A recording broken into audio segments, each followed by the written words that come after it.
नमस्कार. जनमत मराठी बातमीपत्रात आपलं स्वागत. सुरुवातीला पाहूया ठळक घडामोडी. नमस्कार, माझं नाव अभिषेक बिरारी.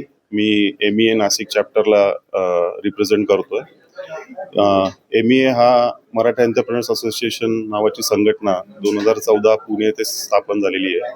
तिथं अंदाजे आता 800 ते 1000 मेंबर या चॅप्टरमध्ये आहेत. त्यांनी यावर्षी 27 फेब्रुवारी, 28 फेब्रुवारी आणि 1 मार्चला एक इंटरनॅशनल लेवलचं एक्झिबिशन पुणे इथं अरेंज केलेलं आहे. त्याच्यासाठी मी सगळ्या मराठा बांधवांना आवाहन करतो की तिथं मॅक्झिमम नंबरने तुम्ही तिथं व्हिजिट द्या आणि तुम्हाला जर तुमचा बिझनेस असेल तर तिथल्या स्टॉललाही तुम्ही पार्टिसिपेट करू शकता.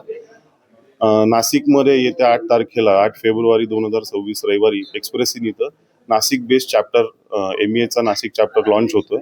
त्यासाठी पण तुम्ही त्या चॅप्टरला पण तुम्ही व्हिजिट करू शकता आणि त्याचे मेंबर बनू शकता. धन्यवाद. नमस्कार, मी मंजुराज पाटील.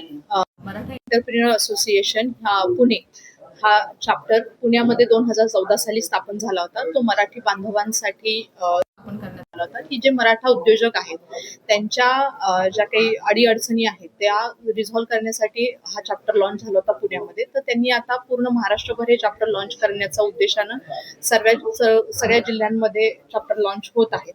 तर आज आमच्याकडे म्हणजे मराठा एंटरप्रेन्योर असोसिएशन नाशिक या चॅप्टरमध्ये आम्ही 8 फेब्रुवारीला लॉन्च करत आहोत नाशिकचा चॅप्टर. आणि त्याचबरोबर सर्व मराठी बांधवांना आणि सर्व मराठी व्यावसायिकांना आम्ही आवाहन करतो की त्या दिवशी मोठ्या संख्येने उपस्थित राहावं 8 तारखेच्या नाशिक चॅप्टर लॉन्चला. आणि त्याचबरोबर 27 फेब्रुवारी, 28 फेब्रुवारी आणि 1 मार्च या दिवशी एक्सपो होणार आहे मराठा एंटरप्रेन्योर असोसिएशनच्या अंडर. तर जास्तीत जास्त मराठा बांधवांनी त्याच्यामध्ये सहभागी व्हावं हा उद्देश.